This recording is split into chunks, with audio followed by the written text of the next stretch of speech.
of Russia. Wow.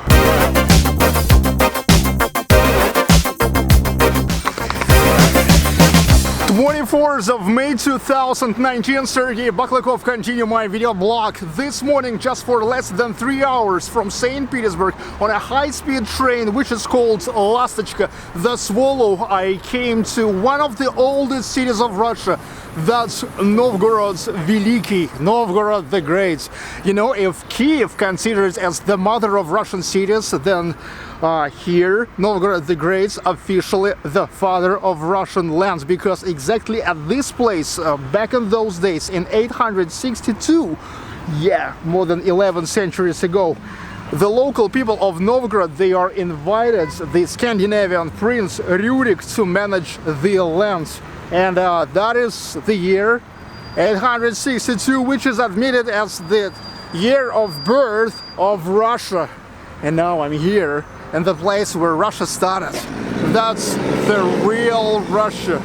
The railway station of Novgorod the Great, located in the historical city center. You just get off and you're already here in the historical district, which is good, especially since this is the fastest and the most comfortable way to get to the city from St. Petersburg and I guess from Moscow. On the square before Novgorod's railway station, the monument to Alexander Nevsky. Usually here are tulips under the monument, not sure why not now. Alexander Nevsky is definitely the most famous prince of Novgorod, the son of Yaroslav. Both are relatives of Rurik. Here let me tell you that after Rurik first came to Russia, his dynasty then was staying behind the wheel of Russia for another 700 years, until in 16th century the Romanovs came to authority. There's a lot of stuff in St. Petersburg dedicated to Nevsky, but how comes if he lived 500 years before St. Petersburg was even founded? So here is important to say that Novgorod lands back in those days was real huge, from Baltics to Urals. That's mean the territory of nowadays St. Petersburg was under control of Alexander Nevsky, and his nickname Nevsky he's got for a victory in famous battle on Nizny River. Also he participated in an epic ice battle.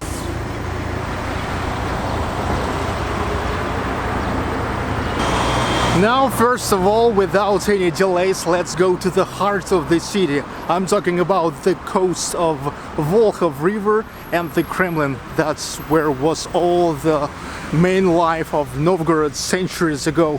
And you know, here you just come out of the railway station and go straight forwards through this alley, green alley, just like maybe about a little more than 1 kilometer, without any turns, and you will stuck into the Kremlin. When yet at school I studied the history of old Russia, I was amazed with how progressive the people of Novgorod were already back in those days, 11 centuries ago, to organize their community. They related to the freedom as to the highest value of people, so they controlled the life with veche. Veche is an old Russian word for council, where the right for a voice had all residents of Novgorod. To make the quality of veche solutions even better, they are invited the foreigner to be like a judge. So actually Rurik was invited as a hired prince to judge the disputes between the community. Neutral, unbiased person from overseas. He had a limited liabilities because the budget and taxes were staying in hands of Novgorod's people. For about 500 years, Novgorod land was staying as a republic, even when the rest of old Russia, like Kiev and Moscow, was under monarchy. So while that time, Novgorod still was ruled by veche, but in 16th century they paid a big price for their freedom. Ivan the Terrible made a huge massacre in Novgorod to crush an independence. Real bloody page in the history of old Russia. This monumental Soviet building with columns is the traditional administrative Soviet building. Now here is the Duma of Novgorod region, It's pretty symbolic that relatively modern building of nowadays Duma staying right in front of the historical Kremlin. Wow, what an amazing spirit. This is the statue of Sergei Rachmaninov, one of the best not only Russian composers, but all composers ever at all. Born in Novgorod the Great region.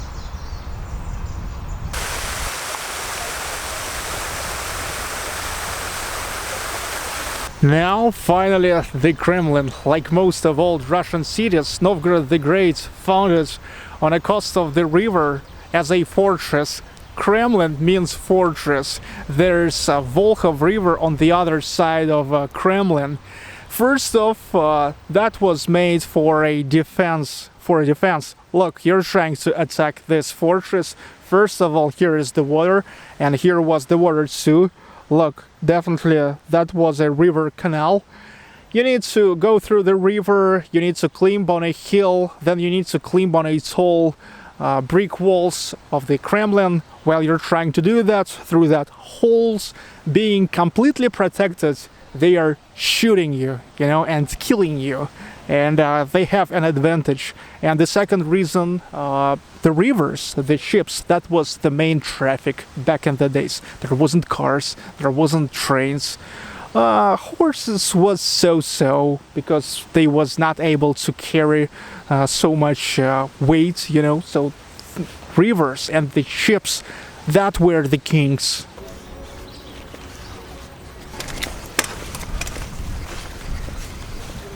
Now getting inside of Novgorod the Great Kremlin. From the central square you can see Novgorod's region Philharmonic, the monument to Millennium of Russia, and the main dominant Saint Sofia Cathedral.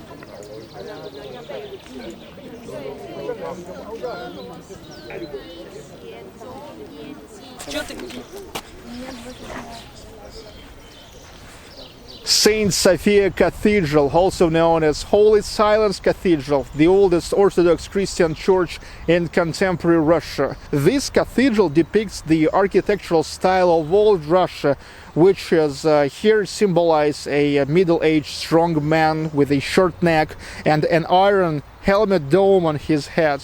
He don't like the gems, but just proudly staying on a high hill of the river, ready to defend his lands. In Saint Sofia Cathedral, the Bible for the first time was translated to Slavic language, and that was the place where Novgorod people stores their budgets. The square before Saint Sofia Cathedral was the main place for Vechi. Absolutely every resident of Novgorod could ring the Vechi bell and get people to discuss any question from administrative to criminal.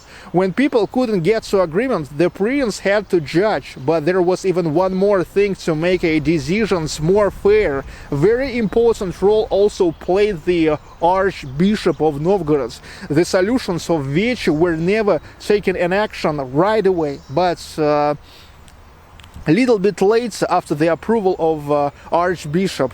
That was to avoid the decisions which were taken in the heat. In time also they did understand that every verdict have to be made according to a certain clear rules. And that's how the first codex of laws in Russia was written, and no wonder written in Novgorod. They called it Ruskaya Pravda, Russian truth. Another thing I loved about people of Novgorod, they never welcomed any tortures. Even the death penalties were executed maximally fast. They just threw the criminals with bound hands from the bridge into the river, and visually it was not as bloody as cutting the head or hanging or placing in the cage with the bear.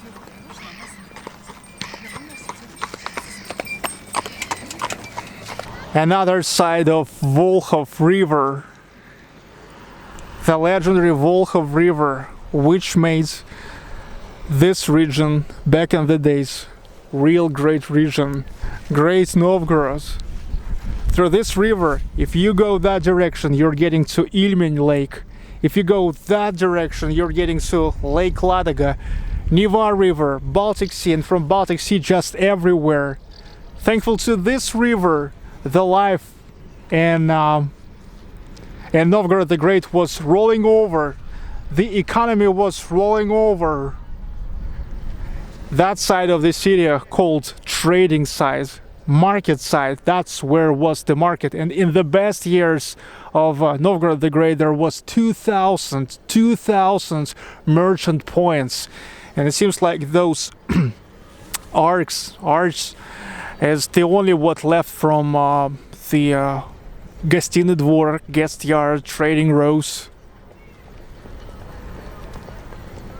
Now here all the time the boat cruises that goes from Novgorod-on-Volkhov, by the way, another name of the city, to Lake Ilmen. I like this is an old school, like a true old school ships. That's great. Well, of course, not like this,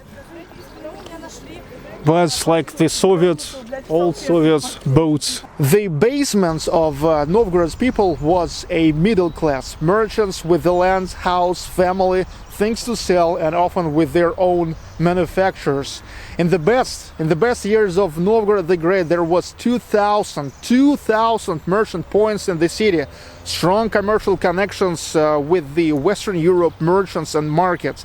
Here also was a codex of family where the man was the head of family, but the woman never considered as just a housekeeper with minor rights.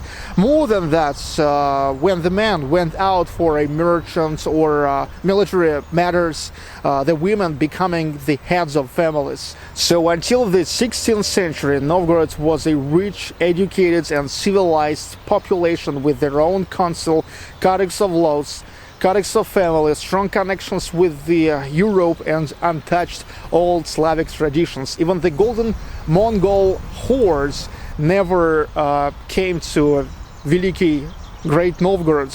And that was like that until in 16th century Novgorod was pressured to join the Moscow Duchy. Moscovia were already for 600 years under monarchy. And 16th century, the time of Ivan the Terrible, he worked bloody hard to kill the Novgorod spirit of love to freedom. He made a huge massacre in Novgorod. Not accidentally, his sculpture is absent on the monument to Millennium of Russia. Вася, дреды покажи! Вася, дреды покажи!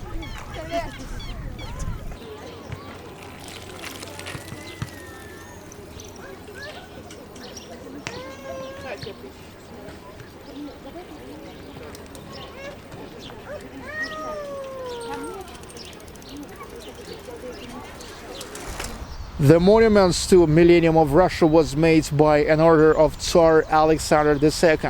23 years old, young sculptor Mikhail Shemyakin won the competition of projects. His new look into how the monuments may look like defeated the traditional imagination of older sculptures. The orb in the top with bell-looking postaments in the bottom symbolized the monarchy and republican political systems that were in old Russia. All around the monuments there is the sculptures of 129 most important people of Russia during 1000 years history, starting from Rurik. Mostly that's the princes and tsars and generals of Russia and some people of culture like writers. But as I said, no Ivan the Terrible, who did nothing good to Novgorod at all. Kiev, Moscow and St. Petersburg climbed to get these monuments installed in their cities, but I absolutely agree with Alexander II, who selected Novgorod as historically the most accurate place to install it, even though back in those days Novgorod was already the province compared to Moscow, St. Petersburg, Kiev. The monument was opened in 1862 year, exactly 1000 years after Rurik was invited to Novgorod.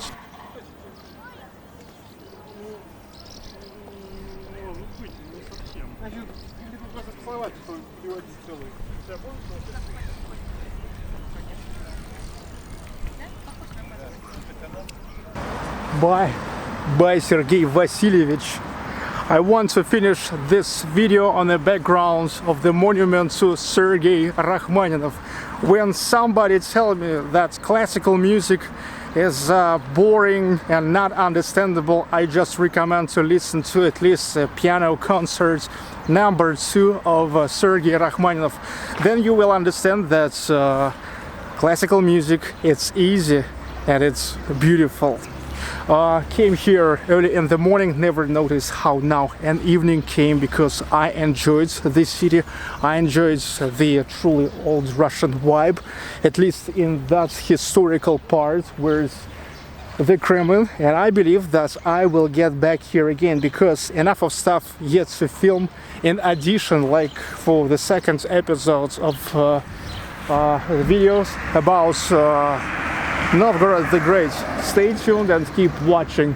Now I'm going to the train station, but before that we'll get here to the post office to buy a lot of true Novgorod the Great postcards that I will send to all the people who are contributing this series.